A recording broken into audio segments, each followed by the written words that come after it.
Un lai būtu vēl viens trešais dzejolis no grāmatu, kur jau sākuši pastā zakt,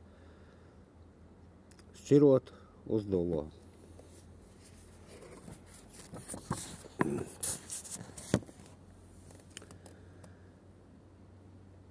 Starp degošām oglēm un aizmirstības pelniem ārā spraucas dzīvības zieds, gribot vēl mīlēt, neprātā sadegt, ticības gruvešos cerību rast.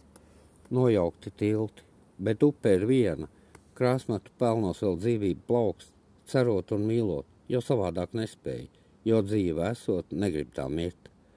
Aizticējis ūdens, ogles vēl kvēlo, vai izdosies upē vēl reizi brist, uzpūst liesmu, sapratnes elpā un mīlēt, atkal vēl reizi.